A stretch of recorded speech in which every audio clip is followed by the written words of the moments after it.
Mozilla's got to do something that isn't Firefox, and that's the other thing that everybody complains about, which is they don't not enough devs on Firefox or whatever. But I mean, like, what features are they trying to implement? What fixes are they trying to fix right now that aren't getting fixed in a timely manner?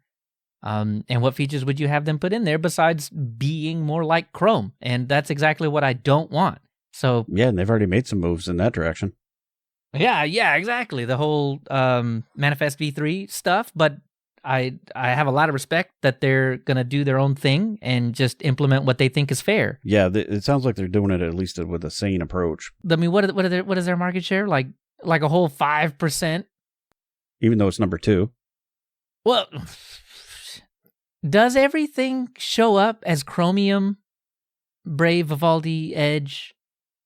I think it does in a lot of places. I don't know. There might be ways to drill down on that, but I don't know if everybody does. Yeah, so is it number 2 or is it number 6? Well, it might be number 6, but I mean, it's like number 2 that's not Chromium. Okay. I'll give you that. Because there's nothing else. There is nothing else. That is the most important thing, and for the love of God, don't go anywhere. Please don't. So anyway, I got a lot of hot takes on Firefox, man. Sure. Which is definitely not the mainstream Linux podcast take on Firefox.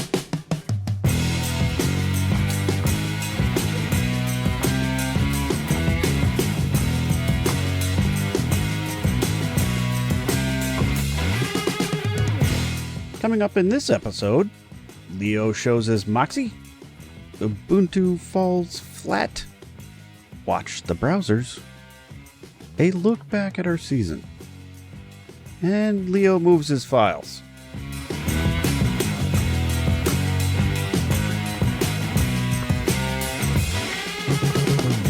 Hello and welcome to Linux User Space. I'm Dan.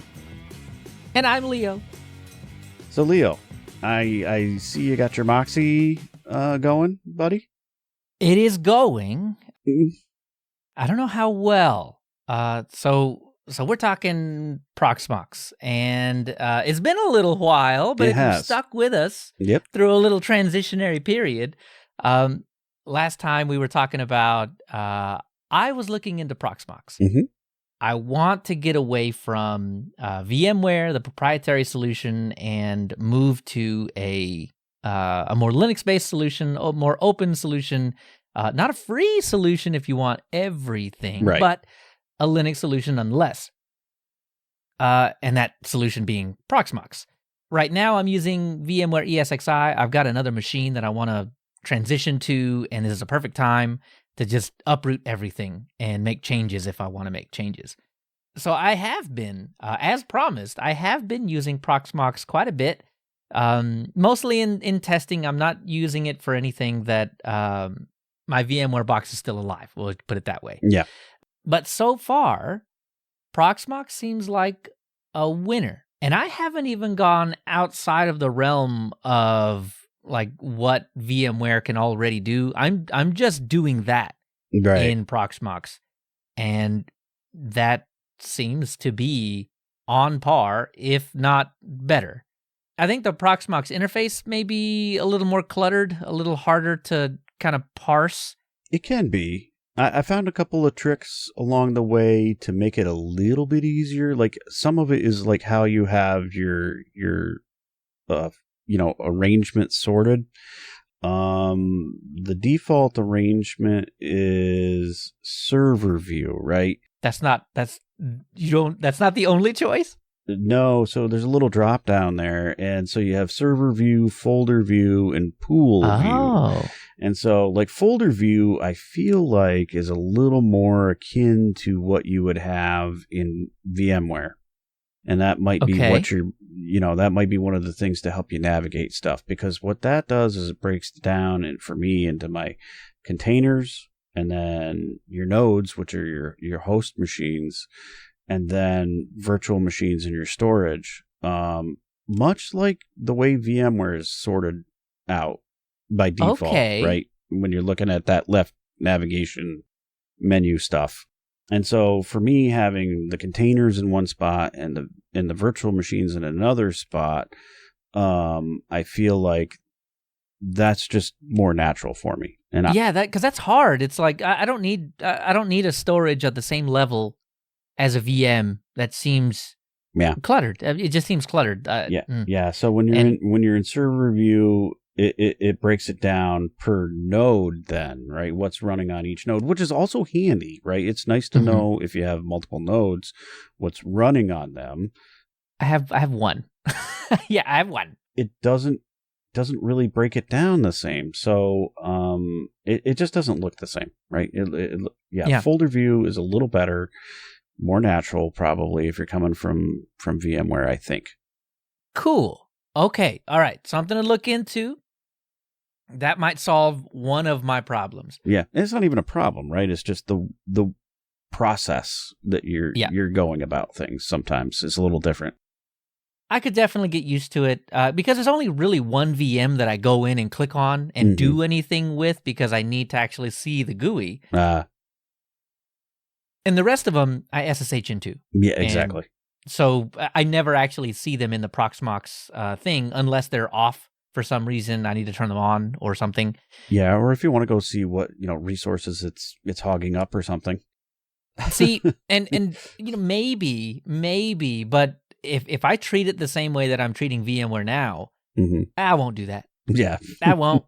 But because there is one VM that I will go in and interact with, that comes up to the next issue. And it's really not an issue, but I'm being nitpicky about it. And that is when I log into Proxmox to get into the VM that I'm dealing with on a GUI, and I choose a light GUI. I go with Mate, Ubuntu Mate on this machine. But I do need a browser in it. I do need to be able to drag things around. I do some types of file operations in there. So having a performant graphical interface is pretty important to me. And by default, Proxmox uses no VNC, I believe. Yep.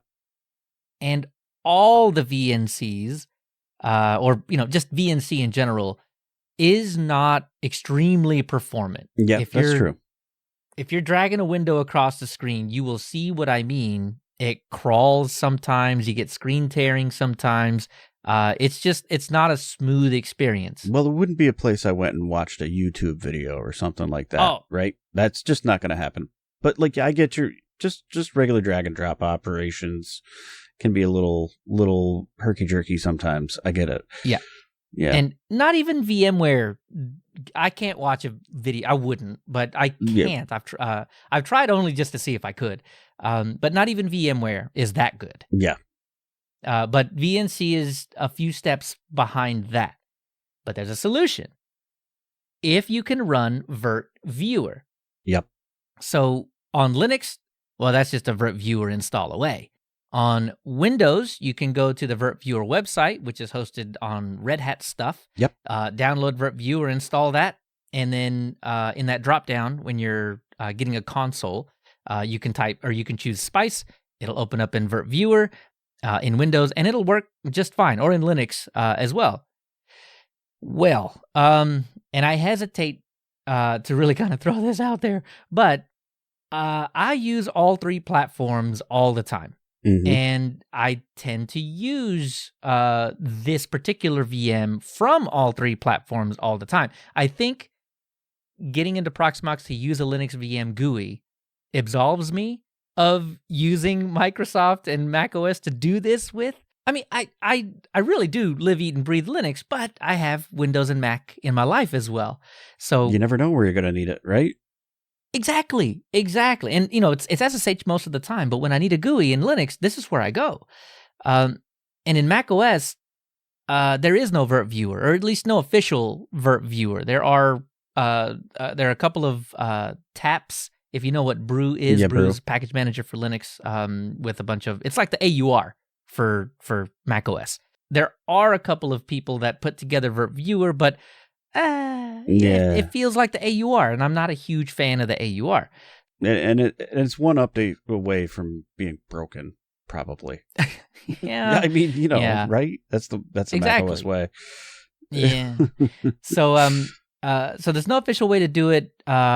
So that means that on macOS, I'm stuck with VNC, which is not a deal breaker. It really isn't a deal breaker, but I would like to have Spice level performance in macOS.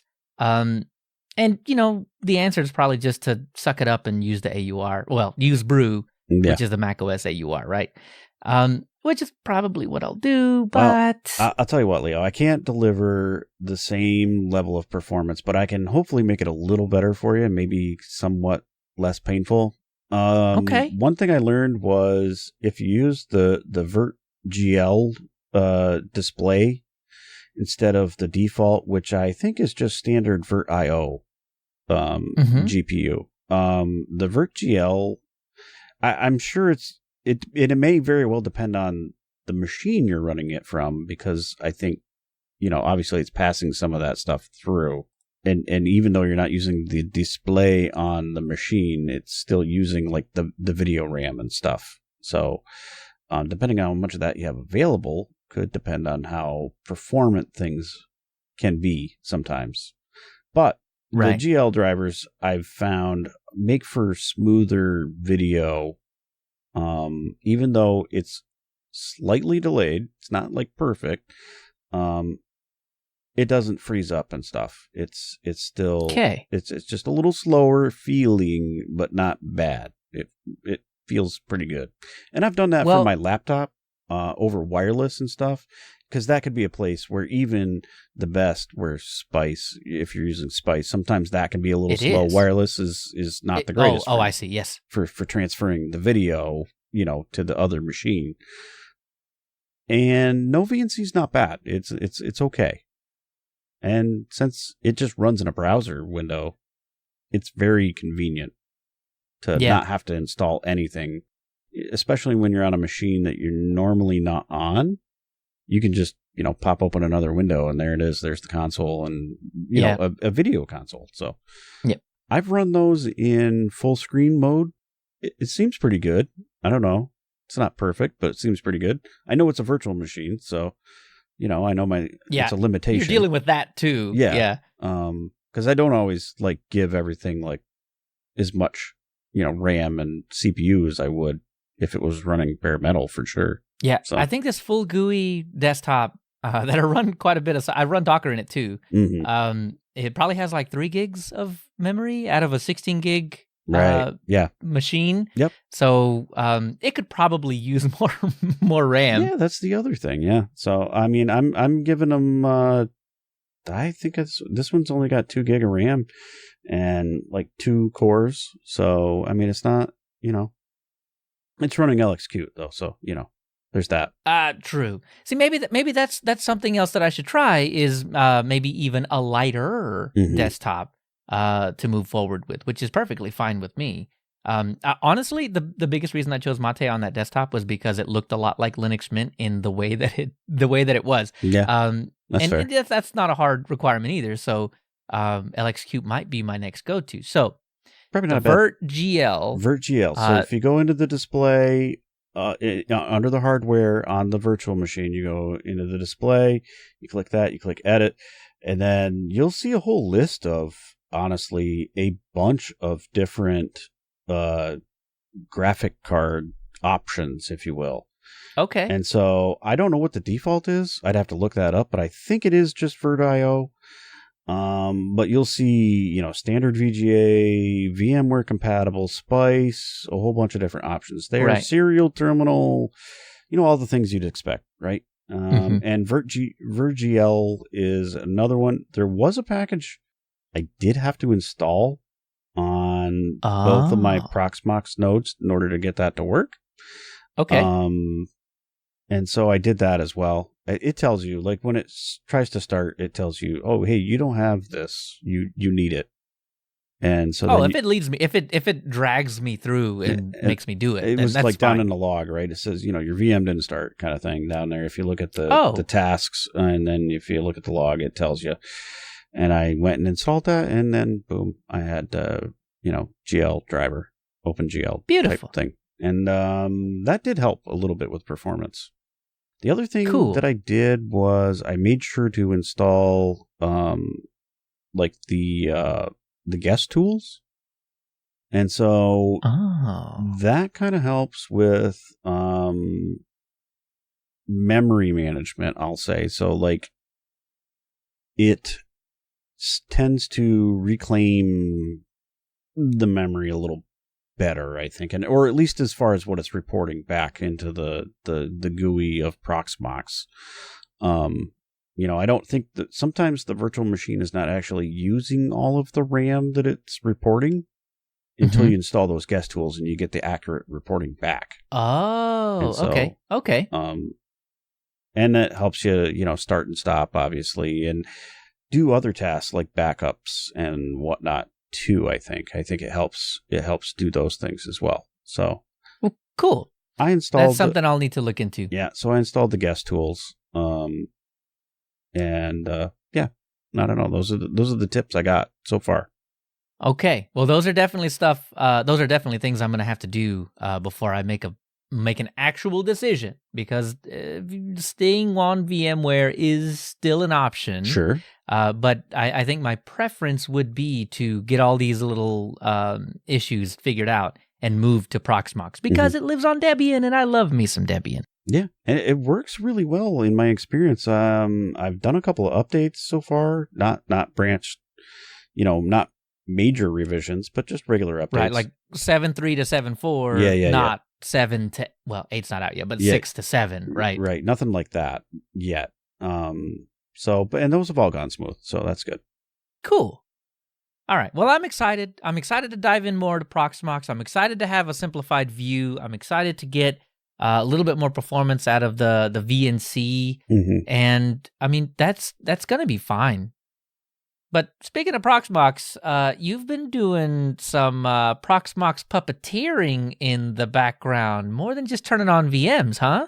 Yeah, I have. So not quite Puppet, but like close. Ansible.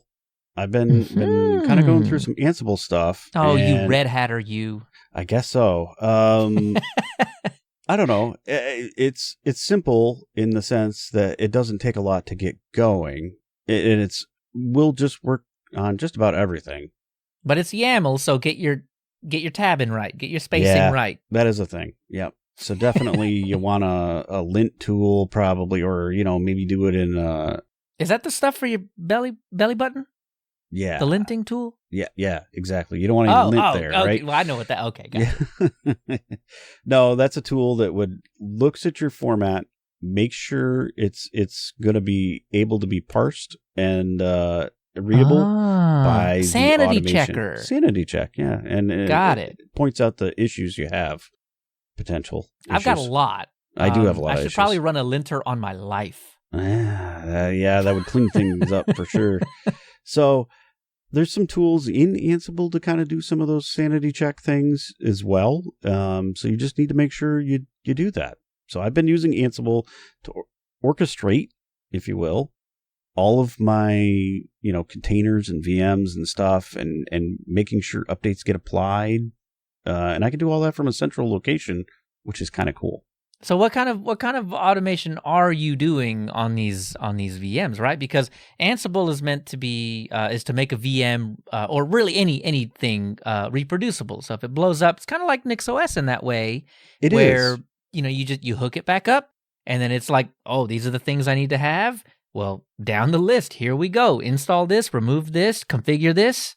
Yep. Well, I haven't got too deep into it yet, but you can set up roles so that if you're looking to set up a machine with a role that's specific like that, it'll run through all of the things and set up machines that way.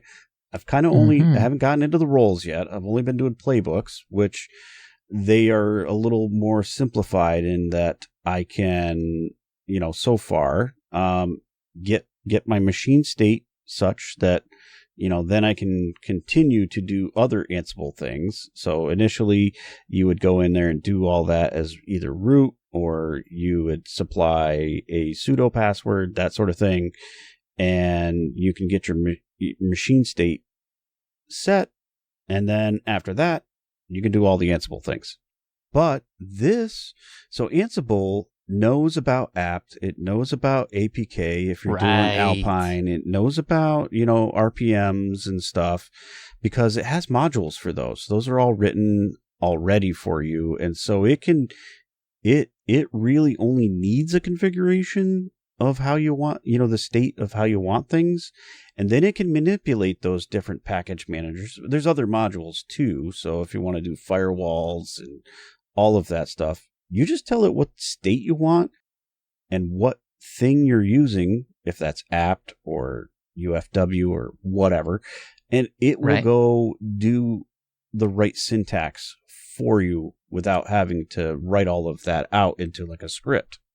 Mm-hmm. So, you set up these playbooks to kind of get your state where you want it, and it goes and does it. And then, you sit back and you watch the reports come in and see if it did all the things, or if something failed, or if it just skipped that because it doesn't need to do that. Like all of that stuff, it's kind of great. Yeah, it's a good way to tell you which of your machines on the network needs to go have a whipping. Mm-hmm. Because it's wrong. But it'll bring them back into conformance. So if you specify a list of packages that you always want to see on certain machines. Like Proxmox guest tools? Yeah, right. That's probably a thing, right? And so it can do that. It can see, oh, yeah, you've got that installed already. Or, nope, that's not installed. Here we go. And make it happen. Make it happen. And it'll do it every time you run your playbook. It'll check. So love it. So I've gotten through, making sure updates happen and making sure my users are all kind of set so that Ansible can do the things from the Ansible control machine, and SSH keys are in place and all of that stuff. So it's been a fun learning experience so far, and I've really been enjoying it. And it's only just begun. Well, since you're listening, or watching, if you're watching, make sure you go ahead and click the little, that thing on the video, right? A little thumbs up. I got a weird one. Look at that. Do the thumbs up. If you're on a podcast catcher, make sure you give us a rating. I don't care what it is. 5 stars on Yelp. Yeah, hey, exactly, right? We have the best chili in the state. Yeah. So, make sure to give us a rate on whatever, subscribe, do all that kind of thing. So obviously we're on YouTube. We're also on Tilvids. So if you're watching us there, make sure to do the same. And of course, if you like the show, if you want to keep hearing / watching the show, we have that thar Patreon where you can get cool early access stuff, or just send us a buck for funsies. Yeah. Either way. However you decide to support the show, whether that's a thumbs up or $1, thank you very much.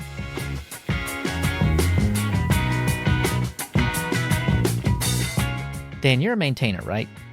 Yeah, so they tell me. I do help. It's in the title, man. I know. Yeah, so I do help with the distribution, and it's one of the official Ubuntu flavors. I haven't been doing a ton of stuff lately, but I help out when I can. Very cool.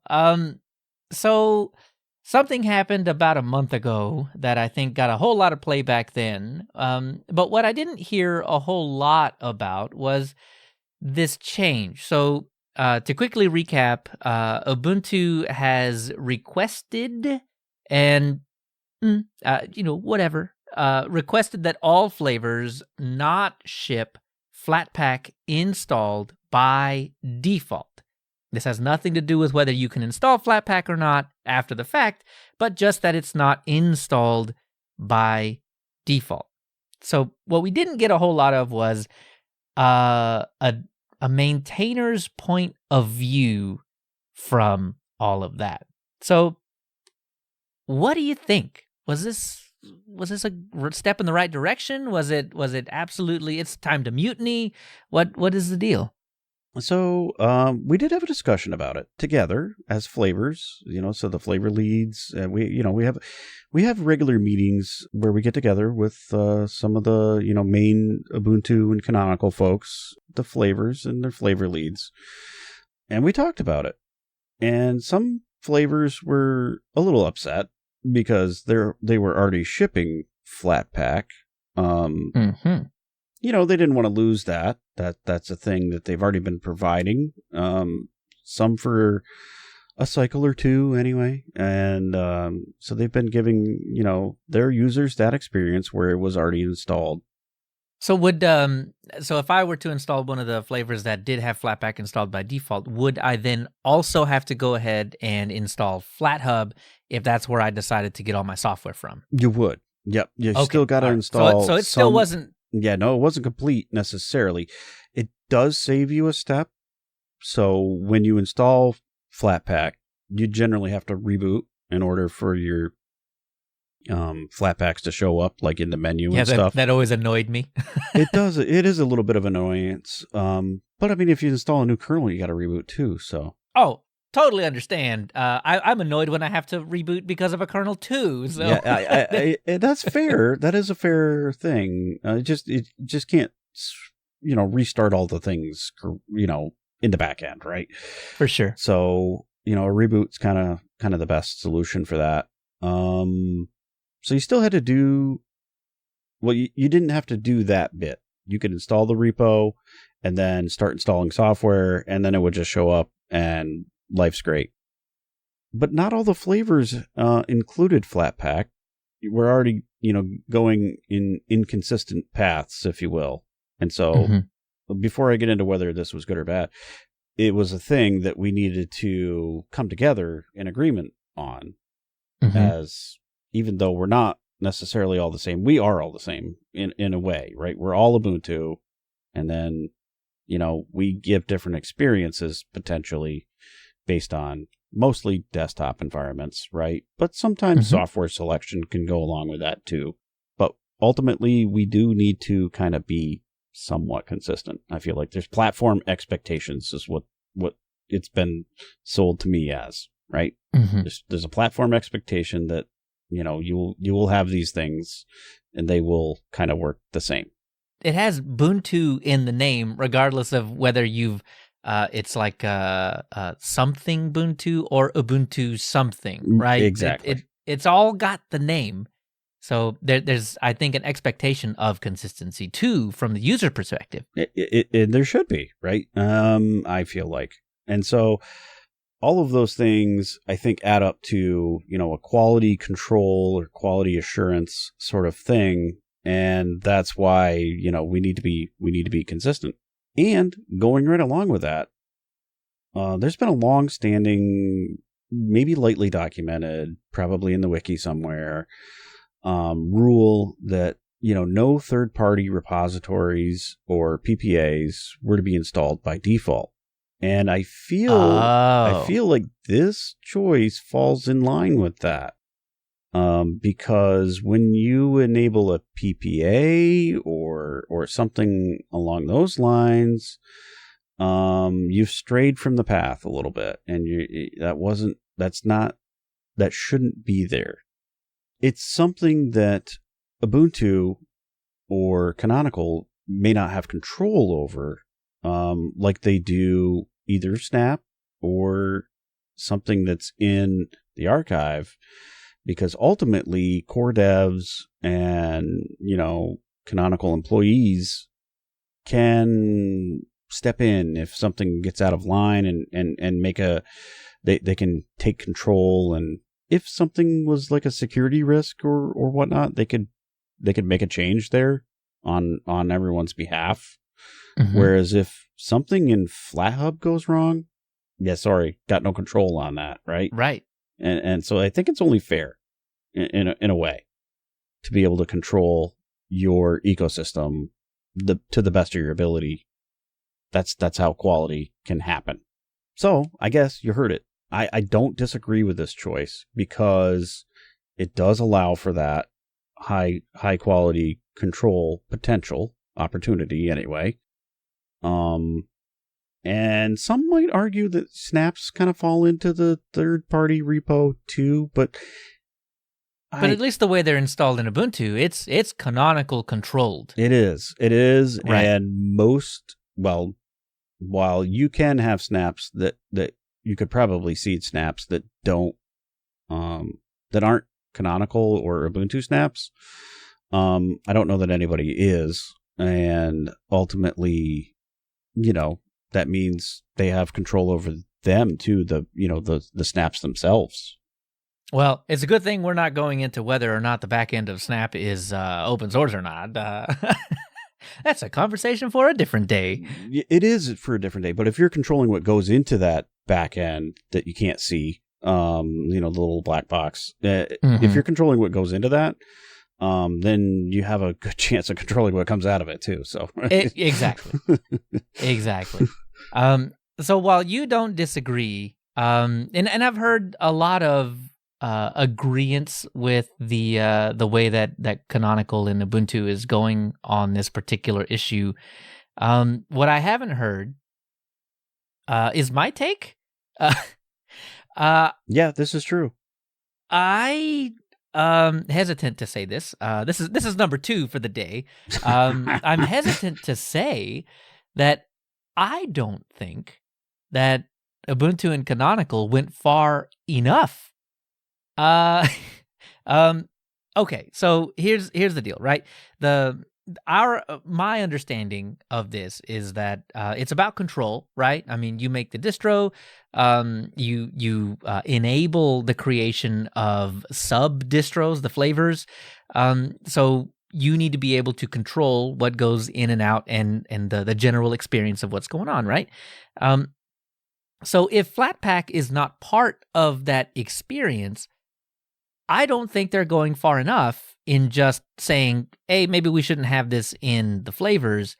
I think that if someone were so inclined to add Flatpak to expand their software options on an Ubuntu system, I think in the terminal, because I don't think you can just go into the Ubuntu Software Center and say Flatpak and hit enter and it install it for you. I don't think the command line thingies show up. But let's say that they did.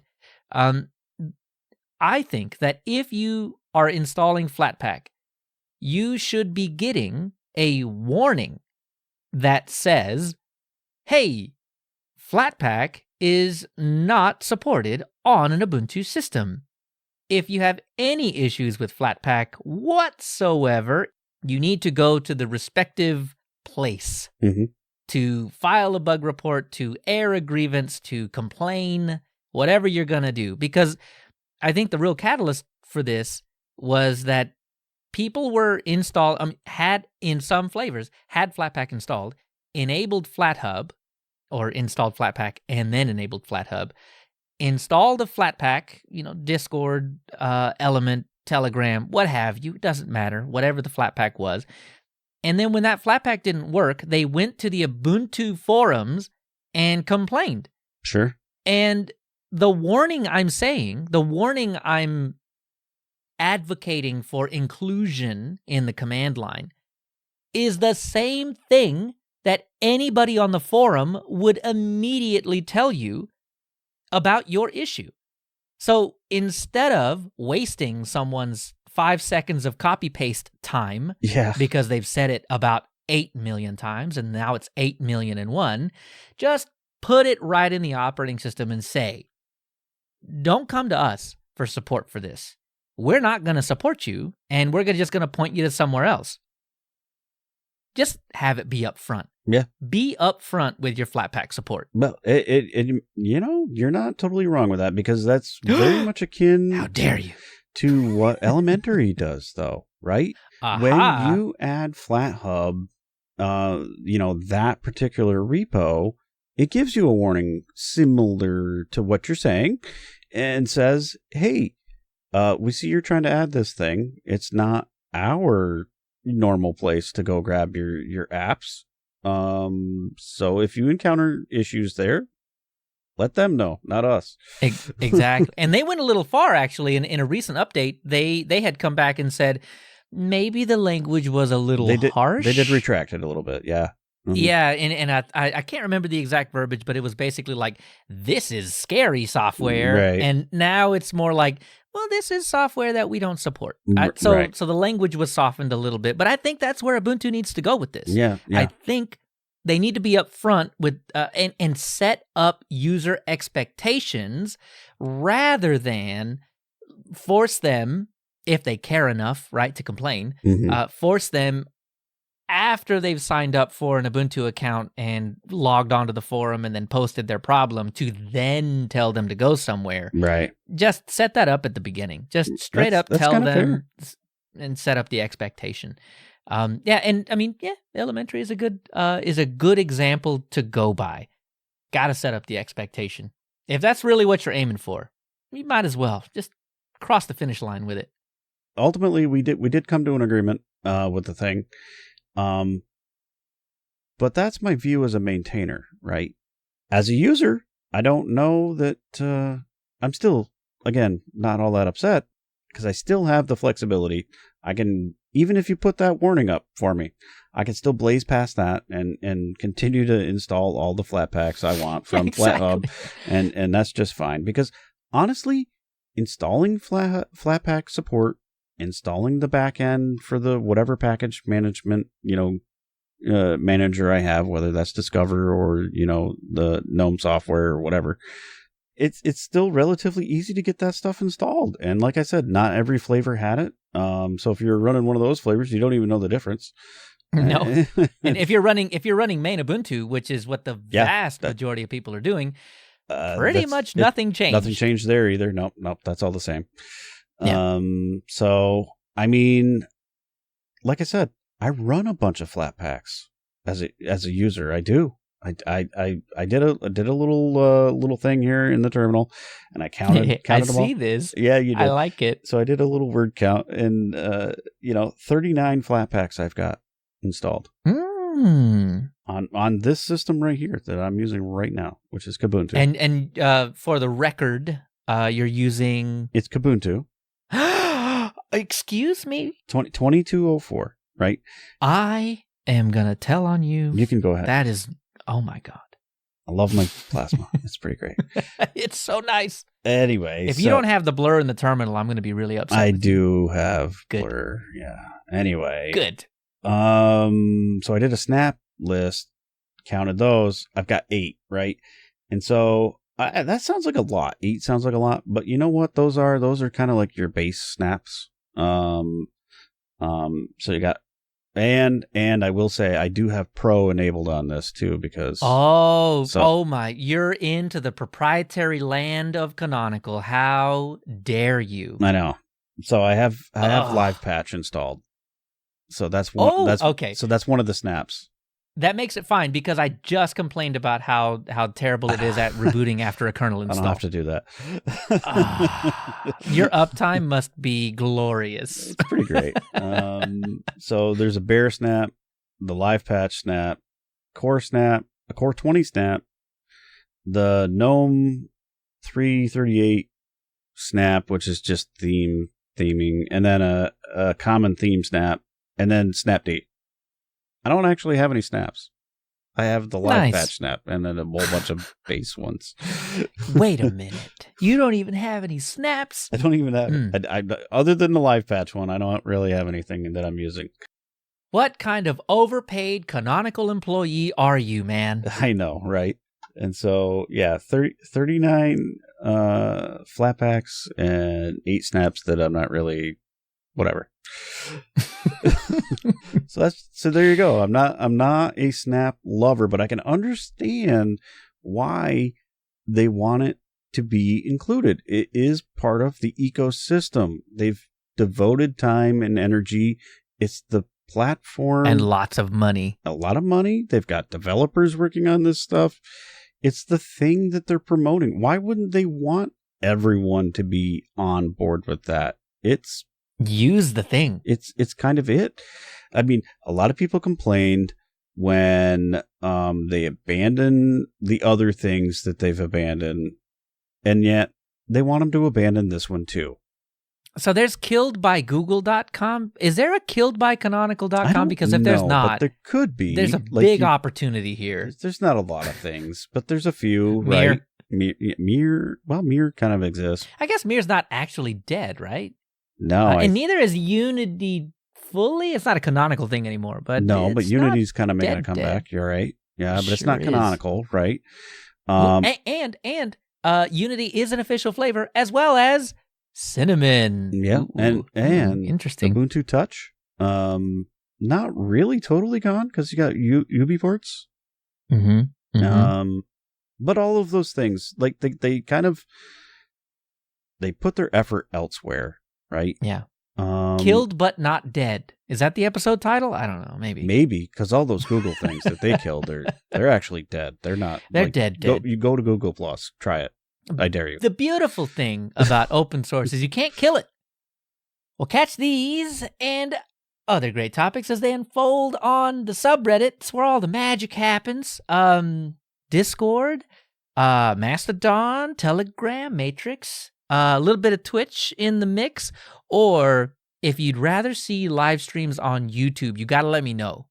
You got to say, I haven't paid for the thing that's like streamed to Facebook Live as well and all of that. So if you want to see it on one platform, there's just one because that's what I can afford. Yeah. If you want to see it on one platform, you got to let me know what that platform is. Currently, it's Twitch. And we do that if we're not on a unplanned break. That happens the day after episodes drop. So when you hear this episode, unless you're getting early access, tomorrow is the day that we stream, which is a Tuesday. So release on Monday, stream on Tuesday. We kind of debrief whatever's happening, whatever we talked about, and then we just talk about food. Turns out it's a food live stream. Yep, most of the time. Yeah. Sometimes we throw some other tech things in there too. Of course. Yeah. Because, that's what we do. And I have a feeling there will be some Raspberry Pi goodness coming up here pretty soon. Yeah. And definitely. I might just talk about the blackout cake that I made. Apparently a Brooklyn favorite. Oh. Tastes good. Well, that sounds good. And of course, we got the Twitter as well. So, whatever you do, make sure you're poking us on one of those platforms. Reddit and Discord, those are the places where you're going to find the links to all the things that we talk about on these topic shows. Go look it up. I dare you. Look it up. Everything we've talked about so far, it's been there. Now it's time to watch out.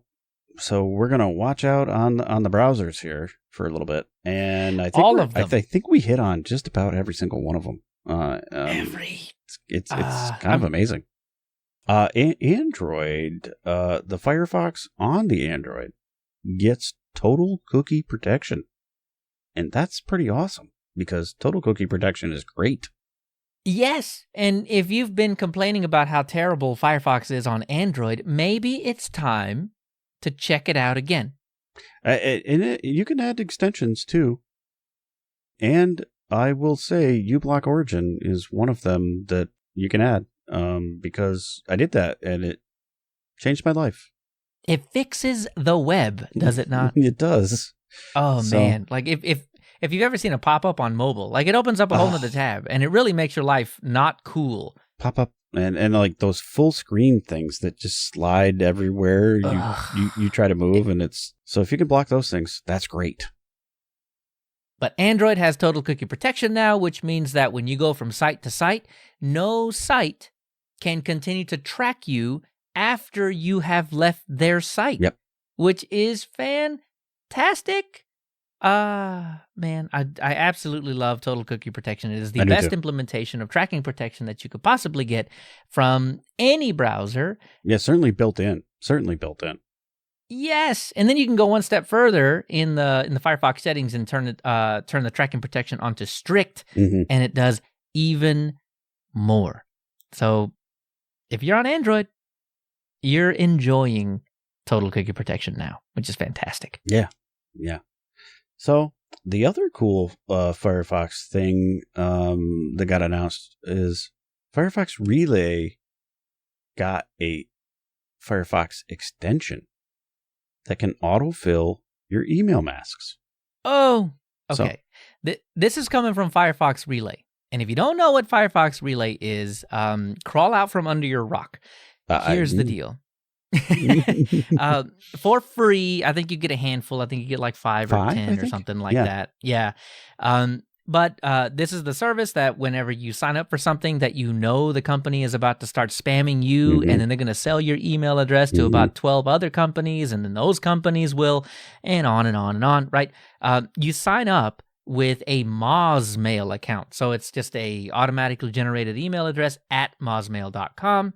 You give them that email address, and the moment, and you'll know who it's from, or at least you'll know which company is responsible for selling all of your information, because that is where that particular auto-generated email address is where all those emails are coming from. You just flip it off.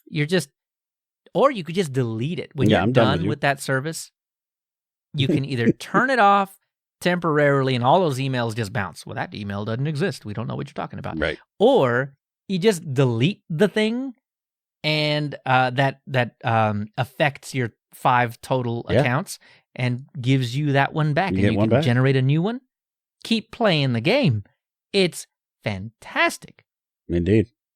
So now there's an extension that just makes your life that much easier. Yeah. Right in Firefox, just go add it really quickly from the extensions page, and that's it. Yeah, just fills them in for you. If you pay the subscription, which I think is like $1 a month. Yeah, it wasn't very much. For unlimited. Yeah. You just keep churning through them. So absolutely fantastic. Nice quality of life for Firefox. If you're already signed in, right? Email's a thing that's heavily exploited. So yeah, why not clean that up for yourself? Well, I sign in with my personal stuff, like not Gmail or whatever, where you got 15 gigs. This is one that I maintain myself. I don't self-host. I don't dare do that. But it is my own, and I don't want spam in there. So if I'm doing anything with that particular email address, you better believe it is a Mozmail account that I am using to sign up for anything, because even 1 kilobyte is too many kilobytes. So when they start abusing me, I just turn it off. So just announced today, Firefox will get some support for animated AV1 images, which is pretty cool. Yay. But that's not the headline. That's not the headline. And they didn't lead with that. They missed the lead. No, buried the lead. So in a surprise move, an official Debian Ubuntu package in deb format will be coming from Mozilla. What? Yeah, and you can download it right from their website. What? I know, isn't it great? So we went through all the kerfuffle with the snap thing, and is the Flatpak official? Is it not official? Yeah, Debian, they haven't had the Firefox current version in a while. I feel like they did ESR, and even that was running kind of behind. And so it wasn't a good situation. It wasn't good, and so now this change of tune, Mozilla is going to be providing a deb. This is absolutely fantastic. So a while ago, and currently, I'm maintaining a script that pulls down the tar.gz, splats it on top of the existing stuff, and it kind of automatically keeps my Firefox up to date when I know there's an update. Well, scrap all that. Yeah, you don't need to do that one anymore, huh? Just download the deb and put it there. Yeah, you're good. So we don't have an answer on whether or not it's going to be kind of self-updating. Yeah, we don't have all the details. That's for sure. Here's what I want. I don't want the snap to just kind of do its weirdness in the background. I don't want the Flatpak to do the same thing, and I don't want to have to go through a full system update because I don't want to isolate Firefox, but sudo apt install Firefox. I don't want to do that. But if the deb is self-updating, I'm converted. I don't need any other package, anything. Don't even come at me with that. I don't want it. Do not.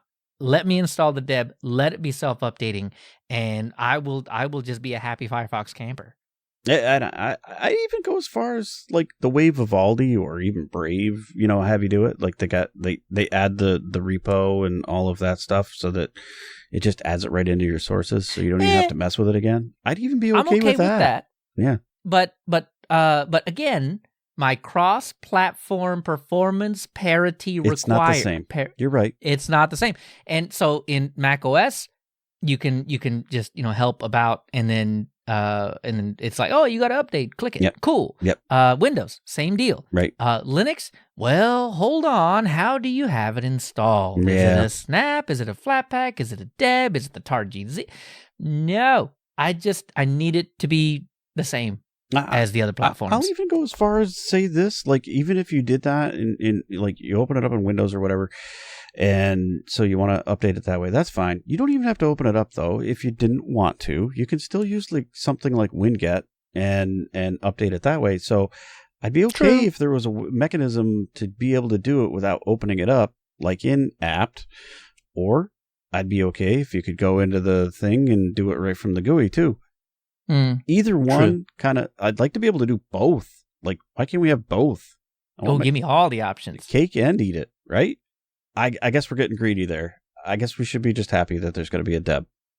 Okay. Well, we'll know more in May. Yep. When they actually release it. So they haven't tentatively, released it yet. I We're suppose. getting all excited, and they haven't even released it yet. I know. Somewhere around the 12th of May, we'll know, but we're not there yet. Even the prospect of a self-updating Firefox in my Linux is just tantalizing. So the 12th of May this year, we will be on break. So, we won't be here to comment in your ear about it. But there might be a live stream around the time that comes out. That's and possible. maybe that's how we do it. So, but again, YouTube, Twitch, how do you want it? You let me know. It's hard to top that. So I don't think we will. So Edge is doing some testing on a crypto wallet. Somehow they missed that, crypto is a fad that's sort of passed. And they decided to add a wallet into your browser because a browser seems like a great place. 2008. Yeah, I know. It's almost dead. So adding a wallet to your browser seems like a great idea, right? So they decided, of course. Well, Brave did it. Now Edge has got to do it. Everything any browser has ever done, I think Edge is just gonna just throw it in. They might. Kitchen sinks. Edge is the. So I said Vivaldi is the KDE of browsers. Edge is trying, man. They are really closing in on what you can do with a browser. And they just figured, hey, why not throw some crypto in there? Because crypto, right? Yeah. So that's what's happening. So it's in beta. It hasn't made it to stable. We don't know if it will make it to stable, but they're testing it. Yeah. I will say that'll be just something we have to look to disable on our users at work. True. Well, don't be wasting your time on that. Get to work. Well, if any of the users out there want to send me some Doge, you could do that. But other than that, I guess disable it. But there is one thing that Edge did give to stable, and that's DALL-E. So if you've been following the whole AI image generation thing, you've probably heard of DALL-E. You've probably heard of Midjourney. There's some others out there as well. But DALL-E is one of the big ones, and it's now baked right in to the browser. So in Edge, you bring up that little right-hand sidebar thing over there where kind of comes up by default unless you turn it off. Yeah, actually. I went to go look and then realized that it wasn't there. And then it turns out there was an update in Windows that I didn't see, and it just kind of happened. Yeah, turned it on for because Windows likes to update like that. They're just like, hey, guess what? We did it. And there it was. So little paintbrush thing, you click it. You have to have a Microsoft account, like be logged into your account into the browser, and you could just start typing prompts and telling it, show me a picture of Dan in his birthday suit with the Linux user space logo on top. And boom. It did it, folks. I'm not going to put that on YouTube. That's going to not. No, please don't do that. That's not okay. Well, but it did it. How well, I will not comment, but it did do something. And yeah, so hey, you got images right in the browser that you can summon pasta. the images is what it amounts to. You kind of can. AI image generation. I think Dan and I both have opinions on the AI stuff, but we're gonna save that. That's gonna be something that we save for you for maybe season 4. Yeah, I mean, because we just don't have time. Look at the time. I mean, we just don't have the time. It's an ever evolving thing, and I don't know if it's settled down at all. So we need to wait for it to do that a little bit so we can catch it. Maybe we get that 6-month pause. Maybe we don't, but we don't know the answer to that right now. So in lieu of an answer, we'll talk a little bit about Brave, who has a crypto wallet built into the browser. They already had that. That's not new. Old news. But what they do have built into the browser now is a VPN option. So speaking of browsers copying other browsers, Firefox did this one. Yep. Brave now has a VPN. So cool. All right. Yeah. I do like the prospect of having a VPN baked into the browser because I think regular folks that kind of sort of know they want a VPN for the things that they're doing, but don't quite know how to go about finding a good one or, dealing with anything, right? What does the VPN even stand for, right? Well, is a question that you have to answer. Because let's be real, a VPN can break some of the things. Having it in some places and not in others can make sense. Yeah. You want to break your regular applications, but you might want to limit where your browsing goes. So this really can help with that, I feel. Exactly. I think overall it's a good thing. Following in the footsteps of Firefox, I suppose more browsers are going to end up doing this because it's... Yep. And so, good change. Good change. That's not the only thing, though. Brave removed the legacy Google sign-in cookies stuff as well. Right. And this is the old legacy Google sign-in with Google stuff. Yeah. And it really just bolsters the Brave tracking protection built right in. And, well, we know Google is probably the best at tracking you everywhere. Not to be too terribly overshadowed by Facebook because the tracking pixel, but Google's really good at it. Mm-hmm. And this is just removing one additional way that Google uses to track you. Next to Firefox, I think Brave is probably the best one. Yeah, as far as the tracking protection. They both are on the forefront of just hacking away at everything that wants to know everything about you. I'll see Vivaldi's right there, right behind him too. Oh, yes. I don't know how distant a third. Yeah, I know that close. They do a lot of tracking protection themselves. They do. Very good stuff, either way. Chrome and Chromium will now unload background tabs now to save memory.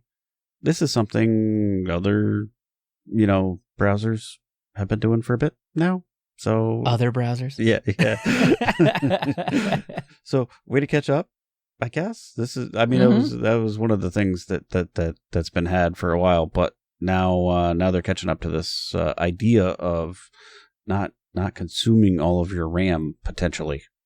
Well, Chrome and Chromium and all of the ilk have had a really bad reputation. Yeah, they have. For just eating all of your memory.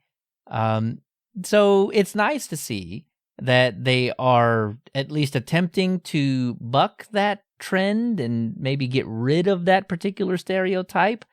But I don't know. I don't use a browser like someone that would use a browser that would need to unload the background. I don't. If we're hitting double digits of browser tabs, I'm overwhelmed and I need to close something. So the only time unloading a browser tab would help me is in startup time because I rebooted. But, outside of that, it doesn't really affect me too terribly much. But we did get a comment. We talked about this a little bit. I think I mentioned it maybe in one of the one of our chat areas or whatever. We did have some positive feedback on. Oh, it was in Reddit, actually. Speaking of, these topics show up in Reddit and Discord. On Reddit, we did have somebody that came back and said, hey, I turned this off because I suppose they use the browser the same way I do. I don't need them to unload. I don't use enough tabs to explode my RAM anyway. But which means that current sessions may or may not stay current. And I suppose this is why that person decided to turn them off. That's fair. Yeah, if it's things that you want to be, refreshing in the background or whatever, yeah, it's just going to put those to sleep, and they won't do that. So you'll have to go hit the refresh button when you get there. Exactly. Well, usually when you switch to the tab, it'll kind of do that. But some of those JavaScript pages don't react to that. So a refresh might be necessary in those cases. Yeah. So that's fair. But if you got a bunch of tabs, this is probably kind of welcome. Yeah. Not me, but yeah. So Falkon, finally, GNOME Web did it a little while ago. But Falkon finally enables hardware acceleration. Boom. Yes. This means that I think both GNOME Web in 43, maybe 44, I can't remember. But GNOME Web and Falkon are now at the point where they'll offload a lot of that crazy JavaScript and whatever rendering off to your GPU, which means that they might be browsers that you can consider using on a day-to-day for things as heavy as Reddit. Okay, not old Reddit. Old Reddit's fine. But new Reddit. Right. And YouTube, Tilvids, anything. Yeah. Anything that might use your GPU to render something. This will take that load off your CPU, shove it to the GPU, which is way more efficient at doing those types of operations, which means that your web browsing experience is much, much faster, which then means that you're not frustrated by a slow browsing experience. Yeah, and all those browsers have been pretty performant for most of the other things, because they're fairly, I'll say, lightweight as far as browsers go. So adding this just enhances the performance quite a bit. And you're right, it doesn't have some of the slick features that some of the other big browsers have, but it does have a built-in ad blocker. Yeah, Falkon does have a big ad blocker that's built in, and it works pretty good. And you can add other lists and stuff too. But you can't add like a bajillion extensions like you can for some of the other big boys. But it might be pretty great. It might be time to try that out and run with it for a little bit. If you're looking for a free and open source one that just happens to not be Firefox, I guess. And it's these cute. Are your ones. It's cute. Not just cute, but it's cute. And so if you're running the Plasma, it might blend in nicely. A cute browser. And the GNOME Web, finally, to round out Browser Watch, we've been watching GNOME Web just a little bit, and it's got a few tricks coming. Wait. Well, see, okay, we wrote that before, but a few tricks that have come. They've already been out, yeah. Yeah, in GNOME 44. And that includes better scrolling. Always got to have better scrolling. This is just, on a web browser. You got to have, because all the pages are endless now. Like you scroll to the bottom and it's like, hey, guess what? New page. So you got that. Smoother video playback for better YouTube performance, an update to GTK4, and an upgrade to WebGL2 for better compatibility across the web. So it's not having to do all kinds of weird rendering to get that page to look right, or the page to look at all. that has been a bit of a problem for Falkon and GNOME Web. Sometimes the pages just don't go. Yeah. And that can be a deal breaker. That can be. So better compatibility means GNOME Web might be your next favorite browser.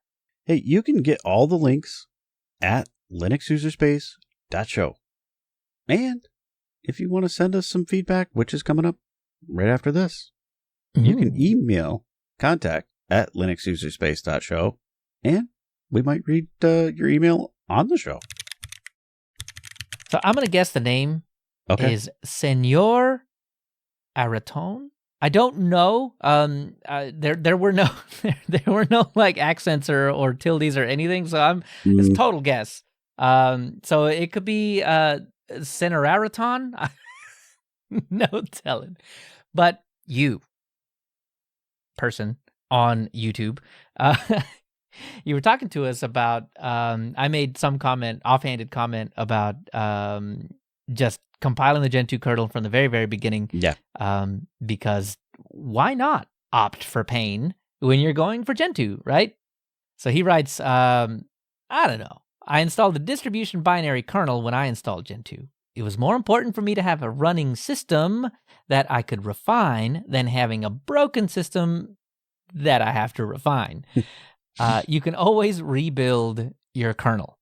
Yeah, I think that's a good point. Like, starting off with a known good one, probably not a bad plan.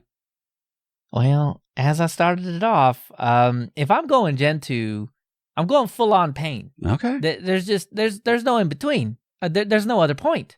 What's the point of Time. Gen 2? No. If I'm on Gen 2, I'm compiling the whole thing, man. Time is irrelevant. I might as well put myself in the hyperbaric time chamber. Hyperbolic time? I can't remember anymore. Jump in the TARDIS. Yeah. There you go. And make sure that everything in my system is compiled with the O3 compiler option. Okay, we're getting to that have to next. wait for that one. Well, there's more feedback on that. Yeah. We got it wrong. But hey, whoopsie. I think that's kind of the name of the game on this show. We're going to get it wrong just so you can tell us how to be right. Yeah, so John A. writes on Linux books. He says, the book that changed my life and career was O'Reilly's Running Linux, first version. The nostalgia. Read anything and everything I can find. I agree with that. Yeah, grab all the material you can possibly get your hands on or whatnot, because even the old stuff is still fairly pertinent. Yeah, that's the one. That's a good one. This was the one. If you've never felt stupid, especially if you're going into Linux trying to do, I don't know, like make money, right? Like be an admin of some kind. This is the book right here, Unix and Linux System Administration Handbook. In my case, it was the 4th edition. And it really makes you feel dumb. Yeah. You flip open to any topic and you're already waist deep and lost if you don't have a background in that thing. But I really got to say that feeling was a good feeling overall, right? Like the way that I say it doesn't sound like it's a good feeling, but it really is, because there are unknown unknowns. Yeah, you don't know what you don't know. Exactly. And when that's the case, you can't grow. You can't get bigger. You can't know more. Right. But then they become known unknowns. And that's what this book did for me. It showed me that there was way more knowledge that I wasn't even aware of. Right. And from there, I could really start building upon that to learn more, to go deeper. And instead of being, what do they call it? Like an inch deep and a mile wide, right? You know a lot of surface level knowledge about stuff, but you don't really know a lot about anything. Right. This is the book, just real quick. This is the book that kind of took me from inch deep, mile wide to, 2 inches deep and a mile wide. We'll put it that way. But, mile deep, mile wide, right? Now you know, or at least you have a reference to be able to know more. Yeah. And yeah, this was the one for me. So, John, thanks for mentioning that one. I think I'm going to pick it up just for nostalgia's sake, as you mentioned. But yeah, this was the one. made me feel real dumb. Yeah. I don't have mine in my hand, but you can picture it, I suppose. But the one that was for me was Just Enough Unix, was the name of the book. And, we talked about that. yep. Yeah. And that was one I got in college, before I was trying everything as far as operating systems. But that was the one that, same sort of thing. It gave me, that surface level knowledge of things. It didn't get super deep into everything, but covered kind of a lot of the basics. And the beauty behind it was, like you said, it gave you a reference. So if you needed to refer to something, you could pull it out and say, oh, yeah, that's how that works. And then, expand upon it, further from there. Exactly. After the 54th time, you no longer needed to refer to the book because now it won't leave. Yeah, then you had it.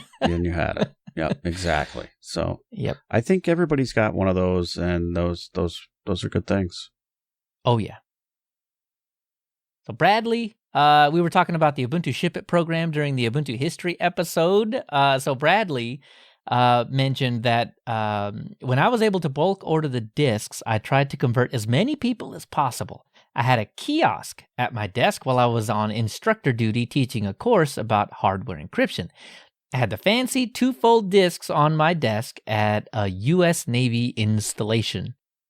That's cool. Almost same. It wasn't an educational environment, but I was a student at the time, and I was able to order these discs, and I got the 50-pack, and I felt bad about it until I was able to give away about 40 of them. Yeah, that's good. Right? And not just, here, take this and run away, like a flyer style, but, hey, this is Linux. This is cool. You can do a lot of stuff with it. And they were like, okay, I'll try it out. Maybe 5 or 10 of them actually did, but if even one of them did, I feel like it was a successful transaction. Yeah. And maybe that person, because I don't stay in touch with any of those people anymore, right. But maybe one or more of those people are now advocates for Linux too. So maybe. Yeah, that was a cool program, and then I know there was people that did the same stuff around the campus I work at too. It was so cool, and they were I miss those in the computer labs and in the dorms and stuff. They were handing them out, and yeah, people were trying stuff out. Ubuntu was so cool back then. It's cool now, but it was a different kind of cool. It was, yeah. Bonus, Bradley. Leo, make the switch to Proxmox. Dan is right. So, well, Dan's always right, but that's beside the point. Thank you, Bradley. I'm working on it. I'm excited for it. I want to be on a Linux platform for my VMs. KVM is just is my hypervisor of choice, but the ease that VMware gives is enticing. Mm-hmm. So Dan gave me some good things to try between now and next season. So during that break, you better believe I'm going to be putting Proxmox through its paces. And so the next topics episode, Bradley, you'll know what the outcome of the switch or not switch might be on that episode. There you go. Stay tuned, keep listening, and I'll have more for you next time. RL on 03? Not 03. So he writes, just FYI, the compiler option is -03, not -03. The O, and this is the question I did not know the answer to at the time, stands for optimize. So it's a more robust optimization of the compilation of a software. Oopsie. He goes on, I've never seen a difference between 02 and 03 in my little micro benchmarks, but if you're chasing tenths of percentage points of performance improvements, I'm sure it can help. So yeah, turns out O stands for optimize. Well, RL, thank you for the correction, because I really did not know, and obviously did not spend the time to figure out what the heck that meant. Nope. So thank you very much. Now I know, and when maybe we do Gentoo. Maybe, I don't know when that may be, but maybe we do Gentoo, and that option is going to come in handy. Yeah, we have to figure out how many O's we go. Right. Is there a 04? 05? Well, there's 2 and 3, so. Well, there is 2 and there is 3, so we will see. All right, so we want to do a little looking back on our season 3. And so we got a pick of the picks. We got to pick our picks. We picked these things for season 3. This is the top of the picks. Yeah, we got to decide what was the best, what was the most fun, what did you like, how did the season go, and what do you put up here, way up here, because I'm just curious. You know, I'm gonna pick the community focus for me first because I usually kind of pick those, right? Okay. And so, for me, one of my most favorite community focus things was Veronica Explains. Because me too. I don't know, that's just one of my favorites. I always watch her videos, and I don't know. I love them all. Like I obviously I love them all. I picked them, but that one was probably my favorite to pick. But when we picked that, I don't think she had done the. I found a garbage iMac, gutted it, and it's now a cool toy to play with. Yep. Yeah, there really is just something about tinkering around with hardware like that is just endlessly interesting for me. And she's done some interesting live streams, and some collabs with other people that we've recommended. Jay. Yeah, there's a lot of gold there. Yeah, Jay from, that place. I know who you're talking about, right? Yeah. Jay LaCroix. Yeah, that's the one. They're great people, and I love to see them work together too. So that was pretty fun. Definitely. Okay, so Veronica Explains, definitely S tier. Mm-hmm. But I gotta go with the old and gold man, the Linux Saloon, aka right. Big Daddy Linux Live from way back in the day. Kind of where we started, huh? Yeah, kind of where we. Yeah. And so, I tend to, at least recently, I tend to lurk in the chat when they're doing the live streams, and just I try to harass Nate as much as possible.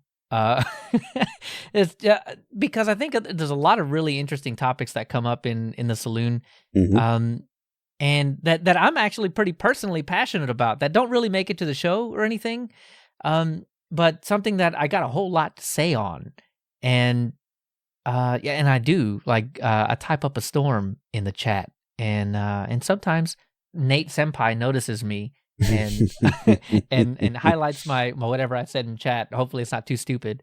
And then I think the overall kind of conversation kind of sways that way. Yeah.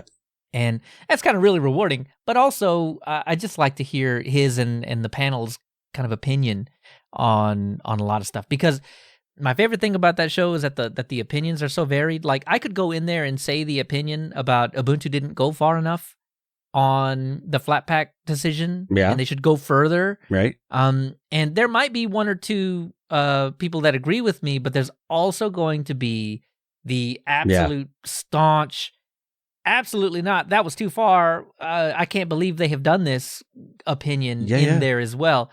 And it somehow the conversation remains civil every single time. So it's a super chill, relaxed, even though there's a huge breadth of opinion. Yeah. Somehow it's just a real nice conversation every single time. Agree. That's good stuff. All right, so now I got to know your app. What was your favorite app of the season?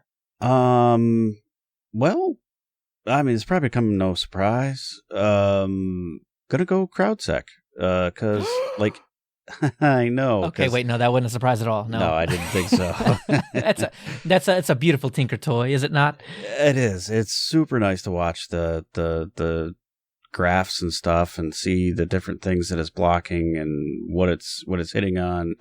And we've got a not super busy website, but busy enough that we see a lot of that stuff roll through. And yeah, I don't know. I love watching that stuff, and I love knowing that we're getting some protection out of that, community project. Like everyone contributes to that, whether you're trying or not. Now, ultimately, it makes all the web better. Exactly. So if I had to pick, we had Amberall, which is great, looked good. We had Thunderbird. I mean, we use it all the time. Yeah. We had Cider, which it sounds really good.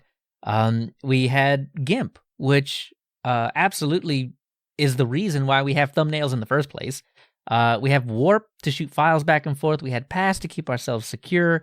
We had GNOME Web and Tangram to surf the web with. But and what was episode 317? We had Clam AV. Clam AV. Oh, obviously. Right. Keep your files good. Right, and keep other people protected from, creepy crawlies that you may not be affected by, but they might. Yep. But nothing rose to the level of, and it seems so simple now, but of Trash CLI. So just to recap, Trash CLI is a trash bin for your command line. It is RM, but safer. And if you delete files on the regular, on the command line, you have definitely trashed the wrong file. And when I say trashed, I mean it's gone because RM it's out of there. Yeah, makes it gone. Yeah. And so Trash CLI is there. You type in, instead of RM, you type in trash. Mm-hmm. And everything else is the same. Yep. You trash that file, and if you need to, you can bring that file back. And I suggested, I had a conversation on it recently on Mastodon, because I posted about it maybe like last week. Yeah. And I'm going to do a bit more long form, more informative of what Trash CLI can do and all that a little later on. So by the time you hear this, it might be out, or, keep an ear out for it.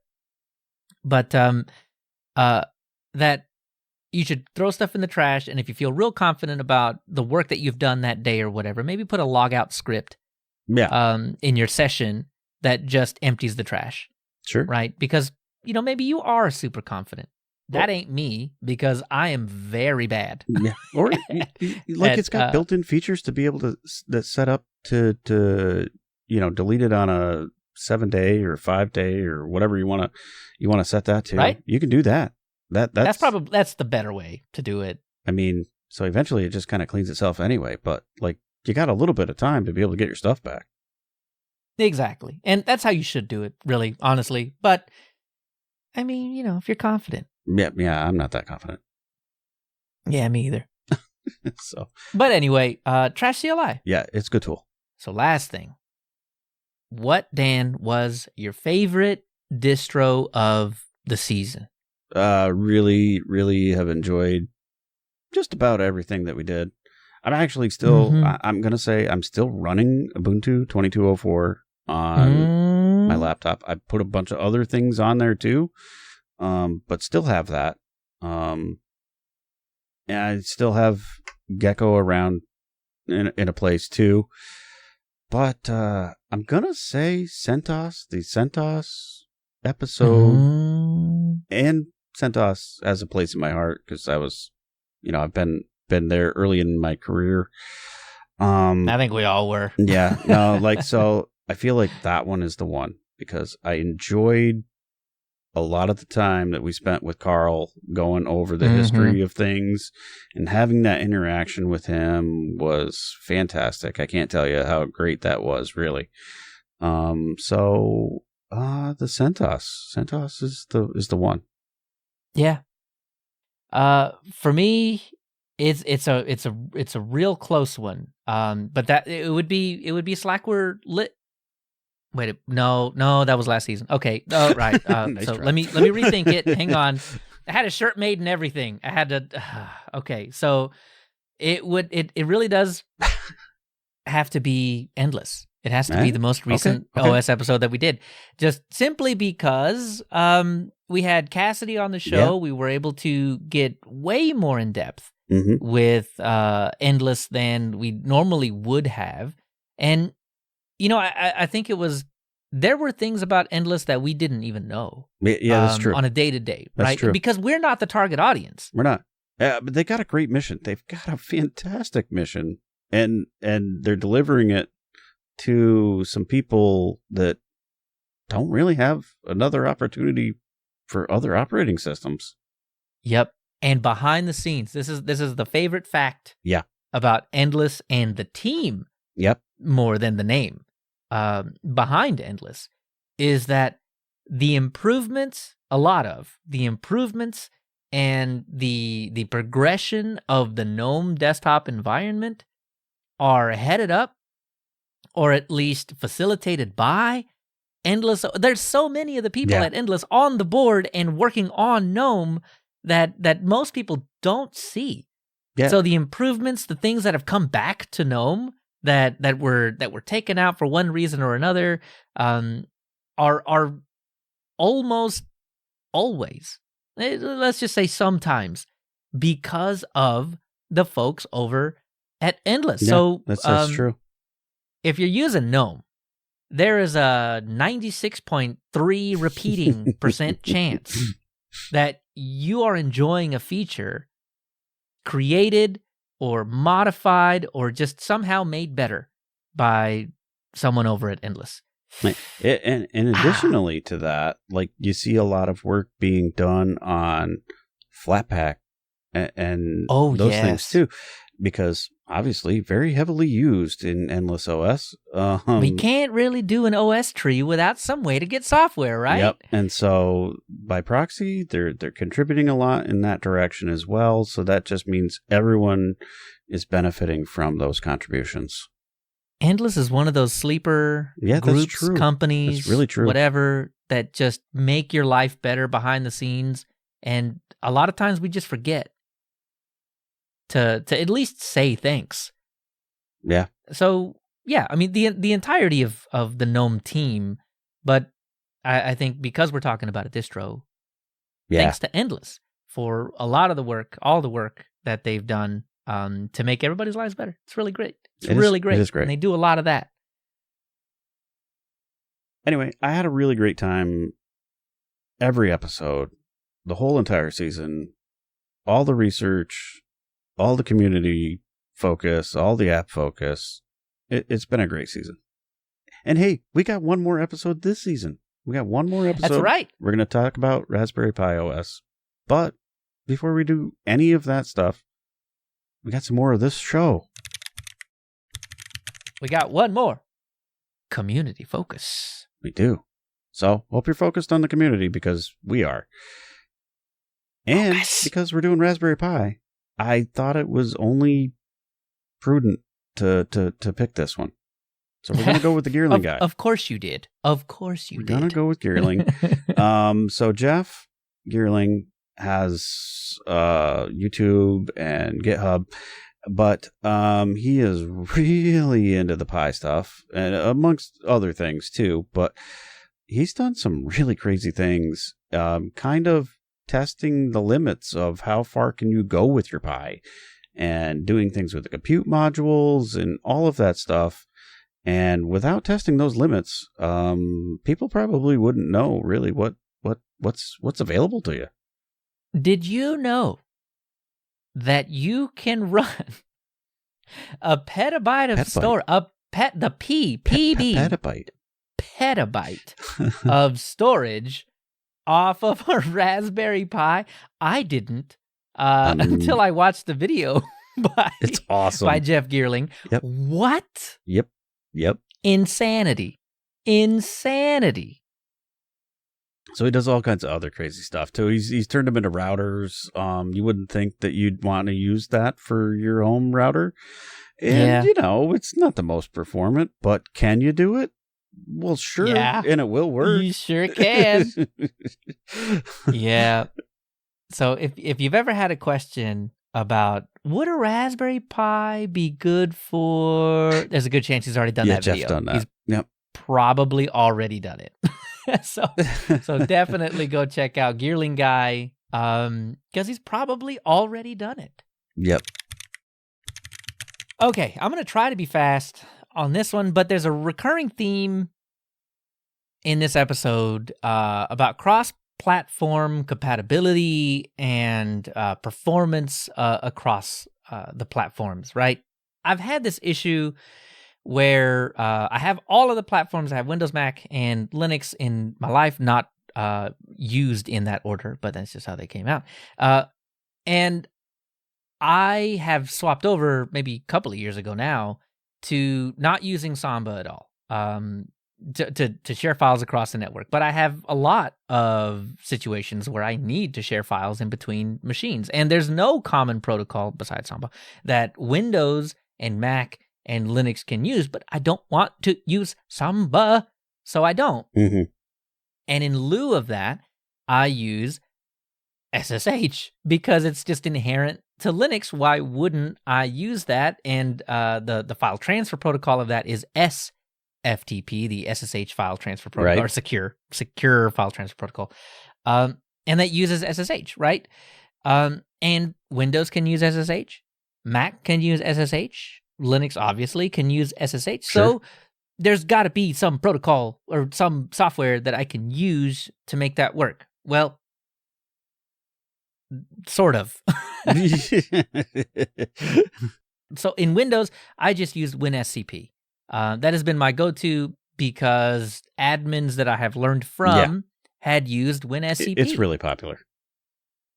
For good reason. It is good at what it does. Exactly. And it works on Windows, which is what almost everybody uses. So it's what I've used for years and years and years. But now that I'm trying to integrate Mac into the workflow, WinSCP,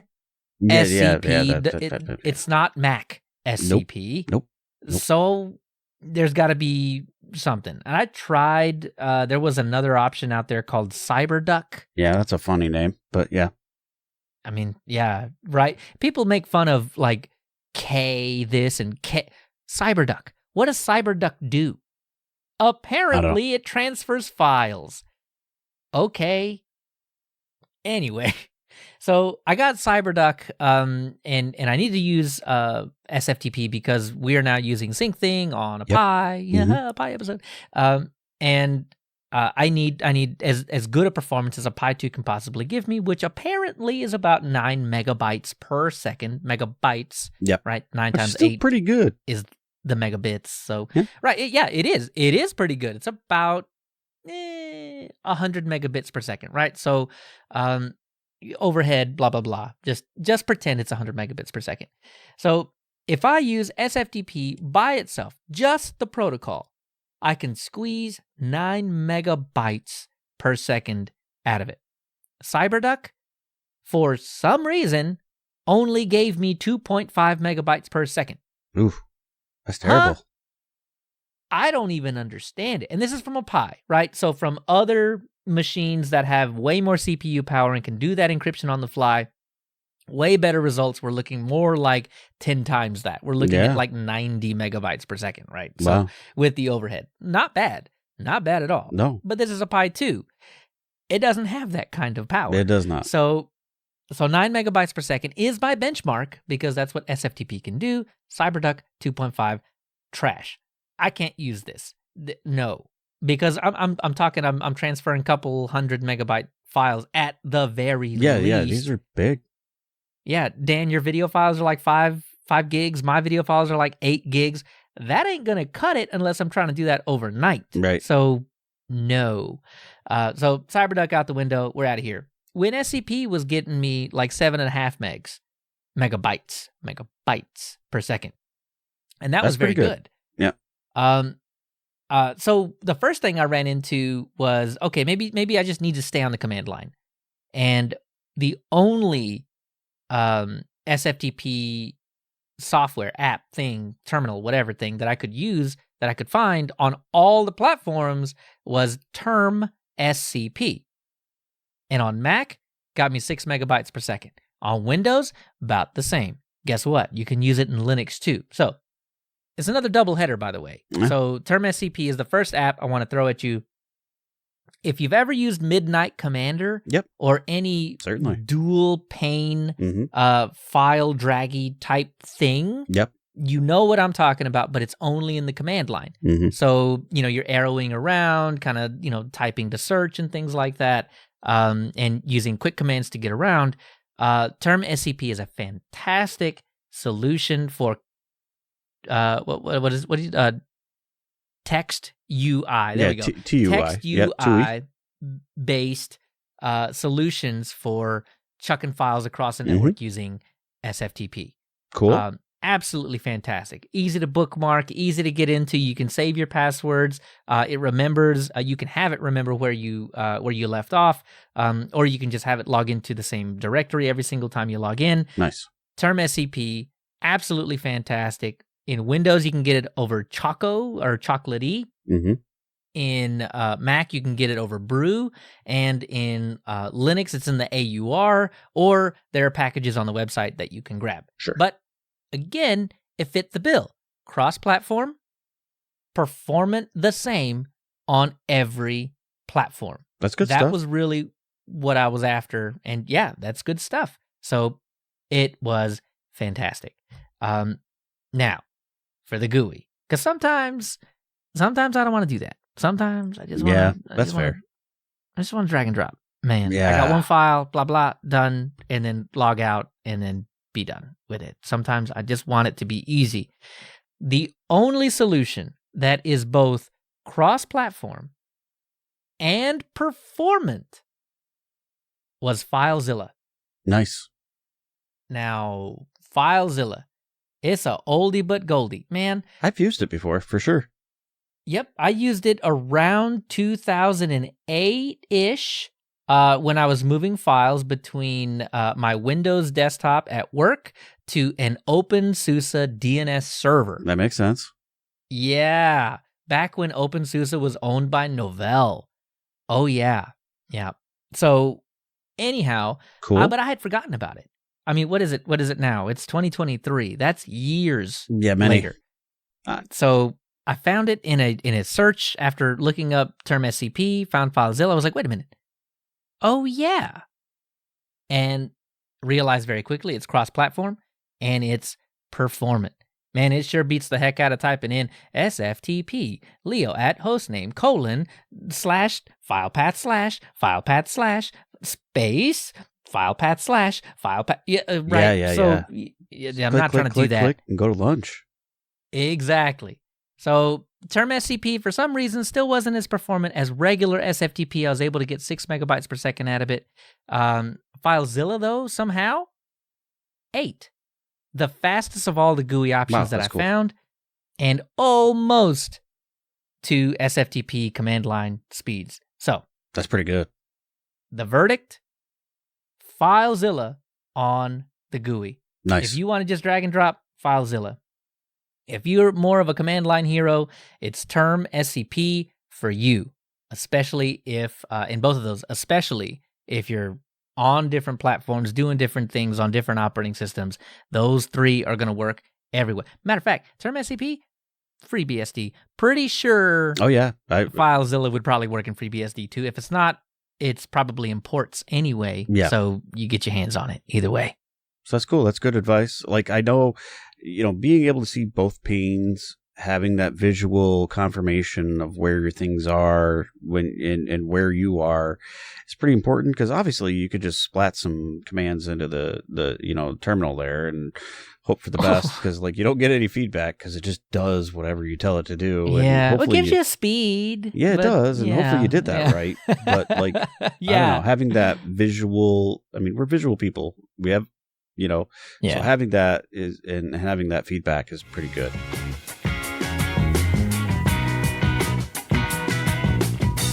All right, so this has been maybe a little longer than normal episode, but hopefully good for you. Well, that was extra time. We had to scrunch in more. We did have to scrunch in more, and hopefully you've made it to the end here with us. And this is where we talk about next time. Next time, we're going to talk about the history of Raspberry Pi OS. And good one. Wow, it's a deep one. And, a few thoughts on that and what we've been doing with it and, where they've been and how they got there. And it'll be good, I think. It's the season finale. It's got to be good. It's got to be good. We're going to set up for the next season, maybe, if we do that. Surprises in store, I promise. Anyway, in between shows, you can catch us on Twitter, Mastodon, Telegram, Matrix, Discord, whatever. Give us your suggestions on our subreddit. Join the conversation. Talk to us. Give us more ideas. All the links and show notes on linuxuserspace.show.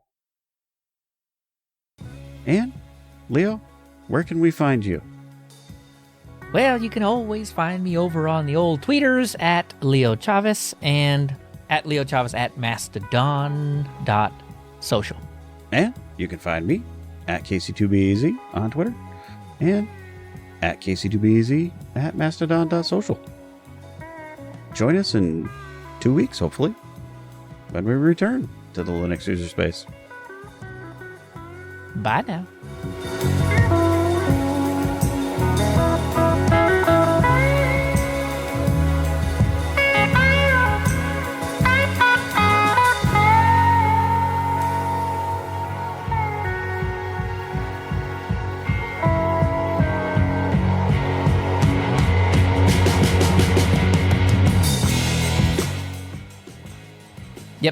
Absolutely.